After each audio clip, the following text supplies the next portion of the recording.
बड़ी हैरानी की बात है कि हम जिन ब्यूरोक्रेट्स और पॉलिटिशियंस को अनपढ़ और नासमझ समझते हैं, इन्होंने हमारे कदम कदम पे टैक्स लगा दिया है। आप देखिए, पहले अंग्रेज़ों को हमने इसलिए भगाया था कि उन्होंने 2 टैक्स सिस्टम हमारे देश में थोपे थे। पहला था नमक के ऊपर टैक्स और दूसरा था नील की खेती पे टैक्स। इन 2 टैक्सेस से हम परेशान होकर के हमने अंग्रेज़ों के खिलाफ आवाज़ उठाई थी। और आज देखिए, आप आलू से लेके सोना तक कुछ भी खरीदेंगे तो आपको टैक्स देना है। अगर आप बाहर से इम्पोर्ट करते हैं तो 100% तक टैक्स ड्यूटी है।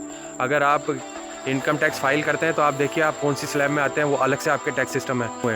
और अब आपकी हालत देखिए, अगर आप 50,000 से ऊपर कैश जमा करा रहे हैं तो आपको पैन नंबर देना पड़ेगा। ईयरली आप 10 लाख से ऊपर कैश का ट्रांजैक्शन नहीं कर सकते। किसी भी आदमी को आप 20,000 रुपये से ऊपर कैश नहीं दे सकते। आप देखिए किस तरह से हमारे इन्होंने कदम कदम पे पाबंदियाँ लगा दी है। कई बार तो हमें ये लगता है कि हम लोग पोल्ट्री फार्म की मुर्गियाँ हैं। गवर्नमेंट हमारे जैसे पोल्ट्री फार्म में किसी को फिक्र नहीं कि मुर्गी जिए या मरे, खाए या ना खाए, उसका जल्दी जल्दी डेवलपमेंट चाहती है और उसके अंडे चाहते हैं, तो हम लोग फटाफट टैक्स रूपी अंडे उनको देते रहे। अब चाहे आप रोड पे मर जाओ, चाहे आप अनएम्प्लॉयड हो, गवर्नमेंट को कोई चिंता नहीं है। लेकिन देखिए आप इन लोगों को जो हम बेवकूफ़ समझते हैं, इन्होंने हमारे लिए कितना तगड़ा टैक्स सिस्टम लगाया है कि अगर आप बच करके भागेंगे तो भी आपको जगह जगह टोल देना पड़ेगा।